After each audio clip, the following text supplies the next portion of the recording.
Hi there, welcome to From the Mayor's Desk. We are starting a new show to talk about things in Connersville so that we can be more informative as your government. We're going to talk about ideas.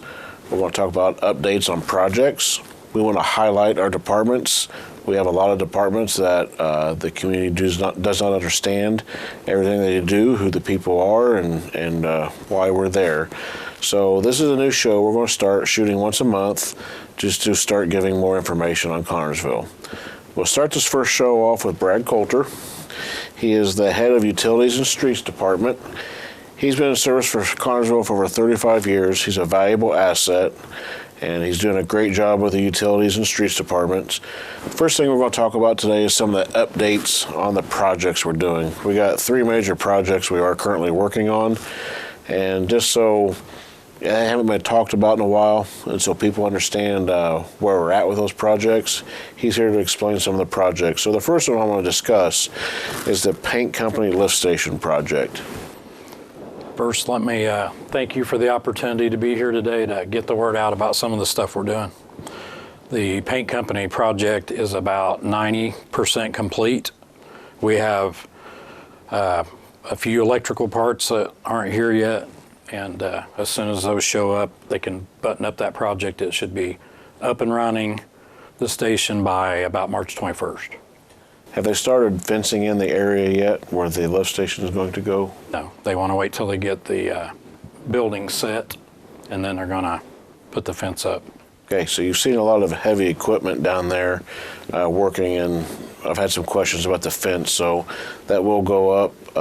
They are still working on that, but it is on both sides of the river, so it's going to take some moving around there. Probably about in the next week, that site will start to look like a finished project. Will be a couple more weeks to actually get it up and running, but it'll look finished from the outside here within the next probably 10 days. Ed, when will that go online, do you know? Should, if everything goes okay with the startup on around March 21st, then we'll leave it. It'll be running and left on that day. Perfect. The second project we want to talk about, this is one that some people haven't seen much of because it's down at the wastewater treatment plant, but it's the digesters. Can you explain the whole process, why we did it, where we're at with it? Well, the digester process at the wastewater plant had become quite antiquated. A lot of the equipment was 1955 equipment, so we were going to have to replace it. We had anaerobic digesters at the time, and those were not efficient for our needs these days. Back when we used to have a 10 million gallon flow a day, we had lots of fats and acids that would allow for a good burn and create a lot of methane. And the methane created a heat which cycled out at least a real inexpensive cost to us for heating the sludge. Well, over the years with the flows going down, we ended up using natural gas to heat the heaters, which made the process no longer make sense. So we decided to go to an aerobic digester. And in this project, we bought 3 blowers from Howden Roots. Nice purchase from them, local company. And now it's more of an aerated process where the sludge drops is aerated and it drops and settles in the bottom and pumped out. And this was a $5.5 million project, and it was financed with an SRF loan. And we're probably getting close to about 90% complete on that project. We've got a little bit left to do. We decided while we were in construction down there, we've needed to have a backup generator down at the wastewater plant for a long time. So we kind of added that to the project. I'll be talking to you about that at the Board of Works next time. And as soon as that's finished, then we'll be wrapping that up and starting to do the cleanup of the area down there. It's pretty muddy and looks kind of bad right now, but in another month or so, things will be greatly improved. How old is that plant now? 1956. 1956, and this is really the first major update to that system like this we've had, right? Well, there have been 2 expansions, but in those expansions, a lot of the original equipment was left and just added to. This is the first time that we really just ripped something out and started over with a new with new equipment. So $5.5 million is quite a investment, but it's only the beginning of what needs to be done there. With that older plant, we could be talking many more millions of dollars in projects over the next 25 years probably down there. Yep, our system is very old. We do know that. We want to be planning for proper maintenance and everything in the future. The bones of the plant are very good. Yeah. It just, the equipment itself needs upgraded. We still have the original blowers down there. We don't use them very much, but we have 1956 Roots blowers that are in working condition. We turn them on every now and then that still work. It was good, dependable equipment. It was designed very well. Maybe off the subject just a little bit, but I just found out yesterday that it was designed by Howard Garnes, that was the inventor of the Sudoku game. And that was an interesting fun fact to find out. So he did a good job on designing our plant because it works really well. That's good. Third thing I want to talk about, a third project which most people probably don't see right now because of the solar panel project going on around there, but it's all happening, is a chlorine switch over to bleach. What was the motivating factor to get away from the chlorine over to bleach?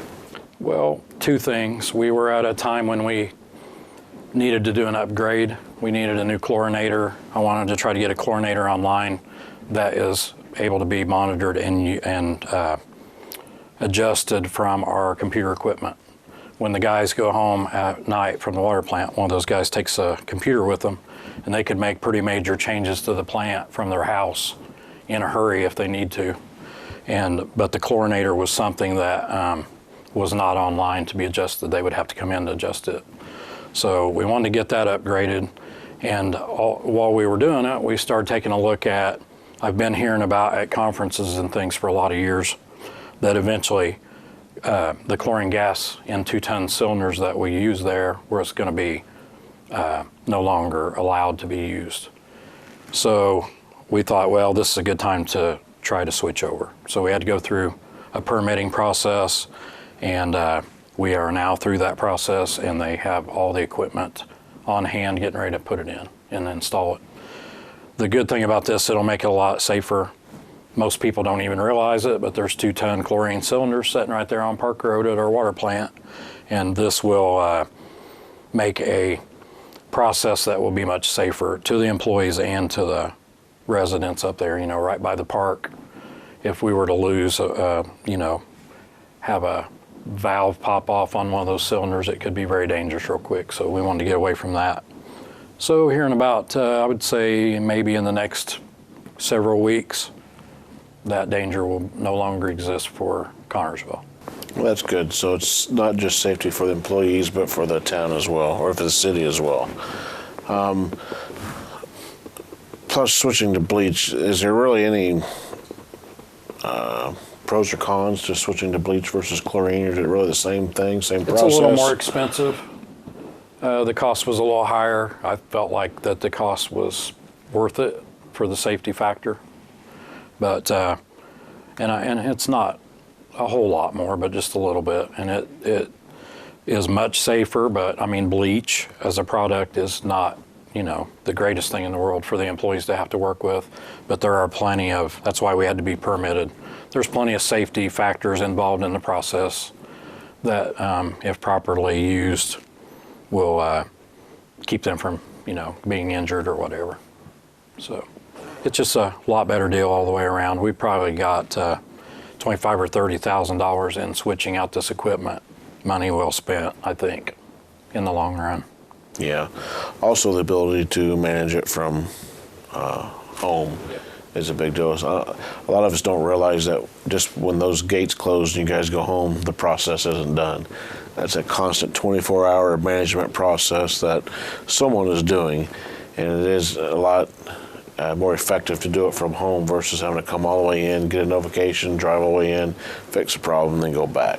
It's funny, sometimes when other employees ask about possibly in the future they'd like to work at the water plant, I always counsel them that that's a 24-hour-a-day job. It's not, if you're the kind of person that wants to go home at 4 o'clock and not think about work, then you don't take that job, because those guys always peeking at that computer, make sure the levels at the water towers are sustained where they need to be, or to make sure that the right pumps are running and cycling, and there's just a lot to pay attention to.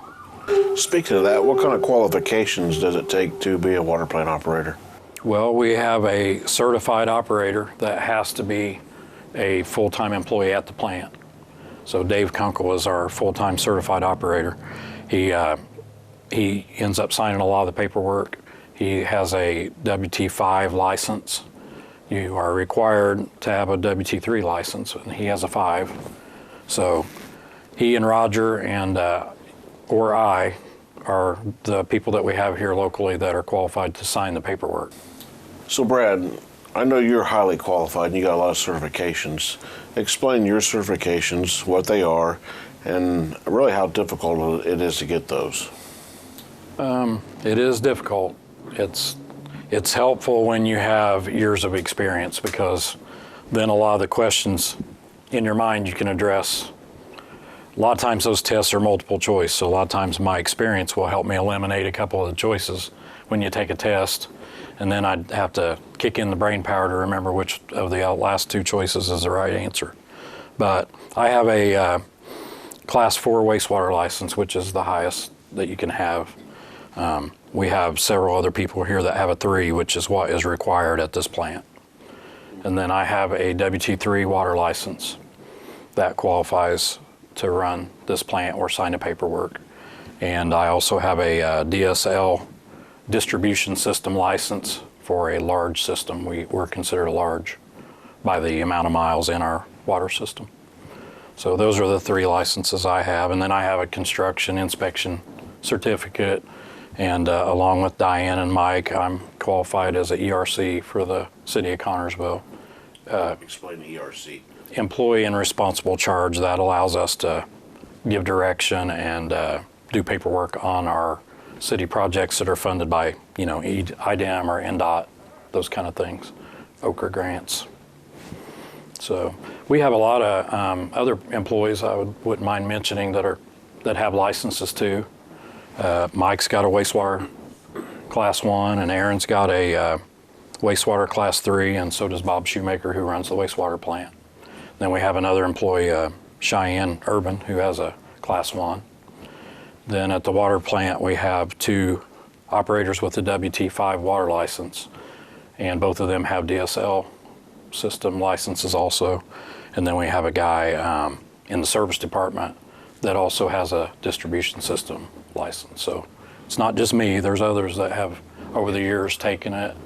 And Well, what people don't realize is what it takes to own and operate your own wastewater treatment and water plant.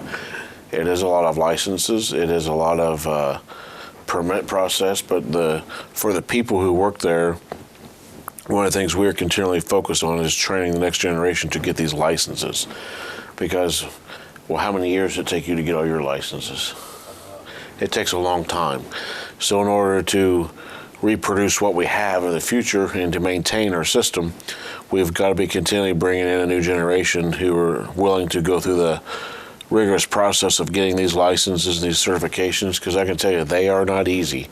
The more I'm learning about it, the harder it is to get these licenses. a lot of times we went about it backwards. Somebody would think about taking a job, so then they'd go try to get the license required to hold the job. Now we want to try to build the licenses with more people, so we'll have more people we could pick from if the job is open. So trying to look at it a little bit different. I'd like to have 15 or 20 employees that have licenses instead of 5 or 6. Yes, we're trying to be more proactive on the licensing side, which will ensure the life of our plant and producing good water and sewer for our citizens. And the good thing about those is if you hold a license, you're required to do between 10, 15, 20 hours a year of training. And then the more people that have licenses, the more people we have going to classes to continually keep up with new regulations or new ideas about ways to do things. Keep your water safe, clean the wastewater. So you've heard a little bit about the project updates. You've heard a little bit about what it takes to work with utilities if you so desire to pursue something like that. But we'll talk about the grant process now, then we'll go over some of the projects we're looking towards completing with a grant. A lot of people think that a grant is just a simple paper you fill out and the state gives you a grant. I had no idea what the process was when I first came in office. I know Diana's been helping me and you've been helping me understand the process. It is very, it'll make your hair grow gray very fast. How's that? It's a lot of work. It's how many hours would you estimate just for the One Oka grant we got for $600,000 for Memorial Drive? How many hours of manpower do you think it took to get that grant? Probably thousands. You know, takes 5, 6, 7 people that work here, and then how that works is we identify a grant that we want to go after. We can have one grant open in water, wastewater, and storm at any given time. So we could basically be building or constructing or designing a project in each one of those continuously. So in doing that, then we are constantly either getting started on one or in the middle of one or building it. So all of that.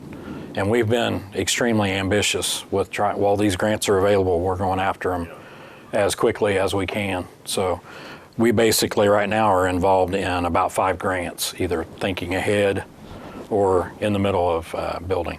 So what you do first is you identify an area to build a project in, and then you hire your grant consultant. These grants are much too lengthy and in depth for our local grant writer to do. If she did one of these grants, she wouldn't be able to do anything else for the city.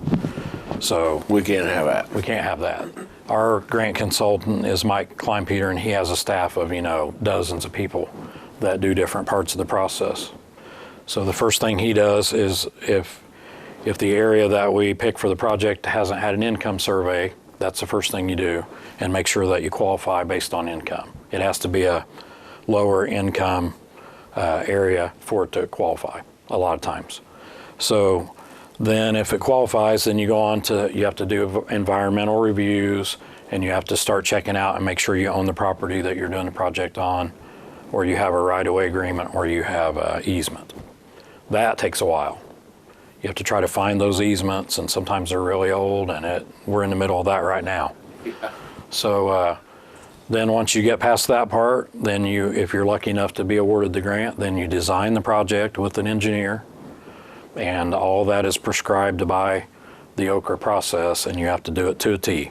So we're led through the process usually by the grant administrator, but we have 3 to 4 employees probably spending a good fourth of their time working on these different parts of this all the time. He'll call us, hey, I need you to do this. So, but in the end, it's well worth it, because we've landed $1.8 million in grant money just through the Oka process here over the last few years. So, yeah, and I want everyone to understand the process, because it is a long, tedious, monotonous, very strict process that you have to follow. And it's a learning curve for all of us at the same time, but it is a lot of work. And if you mess up on something, you could not only lose that grant, but you could lose the ability to apply for future ones. Yeah, they got to be perfect. You have to be strict, yeah. So with that being said, we just received a grant for $600,000 for the Memorial Drive project. Explain a little more about that, what it's going to entail. That was a huge grant, great award. It had a nice picture, and a very nice grant to receive. Well, that project is on Memorial Drive, and it removes some storm water that was unfortunately put into the sewer out there quite a few years ago, and it causes in big rain events, overflows and just bad situations. So we're building a storm line that will run from Memorial Drive at about Arians Avenue, and it'll run across 7th Street, 6th Street, and wind back around to behind Frazee School and go in a stormwater ditch over there and go south. So that project was slated to cost about $1.2 million, but we were lucky enough to get a couple of bids in the $700,000 range. So how that works, that $600,000 grant that we were awarded will now probably be more like $4. we're required to pay 55% match to the project out of our funds, stormwater funds, and the state will pay the rest. But that gives us a little room if they miss something, we run into a change order or something, we can. So that 600,000 will probably end up being maybe 450 or 5 when we finish up. Any idea on start date on that so people are aware of It'll build this summer. It'll build basically in warm weather. It should be finished up by the early fall. It's not a huge project, but it's a very important one. Yeah, and it's going to tie up the streets in the area, so it's just good to know. And then we've got the 30th Street water main replacement. Well, that one came about because the NDOT is going to pave State Road 1 in 2021, and we've had quite a few leaks, as everybody out there knows, on 30th Street over the last few years. If you drive up through there, you'll see a lot of patches. So we wanted to fix that water main before the paving. So all the leaks really have been in the area of Ohio Avenue over to Grand. So we're going to replace that section. The good thing is the new water main will be bored under the road, and they'll only have to dig holes in the area where they have to hook up the connections to that new water main. So it's, I think that's a project that'll take about 3 months. It'll also build sometime this year. We haven't got it all completely figured out yet, but we're getting there. And the last one will be this. That one's all paid for out of our funds, by the way. That's about a $400,000 project, so that's, the ratepayers funds will be paying the whole cost of that one. And the 7th Street, same way? They'll be paying for that one as well, or is there a grant on that one? The 7th Street project is also paid for by us. That's slated to be, again, about $1 million project, but I hope that it comes in quite a bit cheaper. The hard part with that one is we're digging up a sewer that is about 30 feet deep. And believe it or not, back in the old days, when you lived in the old part of town, like on 8th and Western or something like that, in one of those old homes, your sewage ran through an old brick sewer and went straight into the river, not treated at all. So there's an old line that comes across and runs over towards Eastern Avenue, and it goes into a lift station. And the flow there is too much for that lift station, causes us problems. So I looked at it and said, why don't we just drop it right in that big old 6-foot sewer that it crosses? So it's 30 feet deep, so they have to dig that 30 feet deep sewer up. And wow, that's deep. and it should be interesting because it's in the old canal, so I'm anxious to find out what they're going to dig up when they, there's an old bridge that I've seen pictures of that is in that area, so it's hard telling what we're going to find when we start digging that 30-foot hole. Well, I know where you'll be standing the whole time. With my metal detector. Our local historian, our museum might get some new pieces. Yeah. Well, that's good. Well, those are some of the projects that are upcoming and the ones that we have worked on. I just wanted everyone to realize what's going on. There's a lot happening on the utilities. We will be highlighting all of the other departments as well, along with some other topics, issues, different things. We plan on shooting this show monthly. If you have any topics or ideas you would like for me to address, email me at mayor@connersvillein.gov. Now, before we leave here, we have a few more minutes. I am going to talk about a hot topic that's been going around lately, and that's our trash and our recycling. Brad and I took a trip over the weekend down to Tennessee, and we visited a composting facility. And I was extremely fascinated by what they were doing with their trash and the amount that is not going into the landfill. That has intrigued me a lot. Very neat process. We are still looking at our recycling program. I know we're tossing around ideas daily about how to handle this.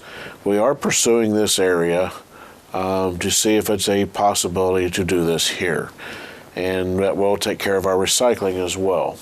That's why we're not really making any investments or decisions on another truck, a toter system, a bag system, because if this process will work, it will be a win-win for everyone. So we are doing our due diligence we got EPA issues, we got engineering, we got studies we got to look at. So when we said a few weeks ago, it's not going to be a quick process. This is why. Fortunately, we have set up dumpsters down at the transfer station and at the street department. And the street department is inside the fence. The transfer station is still inside the fence too as well. So you have to do it during their hours of operation, but we've learned that we have to do it during their hours of operation to keep all the other stuff out we don't want, because it is recycling, and recycling is starting to get very expensive. So those are some options that we are looking at as well. Do you have anything else to add to the recycling? I'd just like to say that I appreciate how patient everybody's been. For the most part, everybody's been very cooperative about trying to understand what we're doing. I know that as the longer we take, the less understanding people might be, but it's really a big decision. When we first started looking at this, I thought we might have a year to, kind of work on it and thinking about it, but the trucks and the terrible shape they were in just did not allow us to continue to use those, so we had to jump a little quicker than I'd hoped for. But in the process, once we found out that the landfill would now like to start charging us for dumping recycling, and the reason for that is not their fault.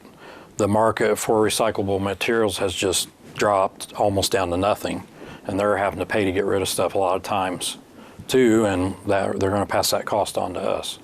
So it just requires us to look at this a little bit different.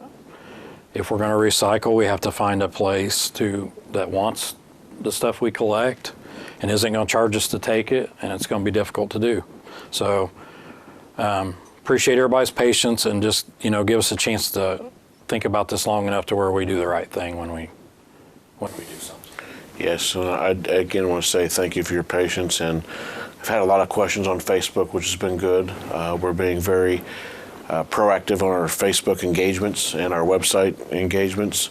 And we have tried to be responsive. People asked us to get a dumpster uptown somewhere, and we did. Hopefully that will continue to be used as it has been, with people just putting recycling in it. And I've been brainstorming, trying to think of other locations maybe where we could have another dumpster uptown. If we can come up with a good place, we might consider adding one somewhere. But people have been very good about trying to give us ideas too. Yes. We love the appreciate engagement. That. We love the engagement. I love the ideas. We love the engagement. It's been very good on both sides. So we will stay active on our Facebook pages. We will always give updates as fast as we can get them, just to let people know where we're at, what we're doing, and what's going on, and for also any alternative solutions we might have for everyone. One more question off subject with the sewer treatment plant. Can you explain about flushing wipes down the toilet? Yeah, we wish nobody would do that. It's most of the wipes that you buy will say right on the package flushable. And a lot of things are flushable. If you can get a 2x4 to go down, that's considered flushable too. But we don't want you to do that either. It's the wipes are not flushable. If you do flush them, then they tend to ball up and get stuck in our pumps. I can't tell you, if I look through our work orders over the past couple of years, probably, I bet 100 times we've had to send people out to the lift stations and pull pumps so that we could pull a ball of those flushable wipes out of them. So if you would, we really appreciate it if people would just, I know it's not the greatest thing, but just throw those in the garbage instead. Yeah, that is not a job I want to do, so I can tell you that. Well, I'd like to thank everyone for tuning in to our first show at the Mayor's Desk. And as my sign said at the very beginning, work with me, people. Have a great day.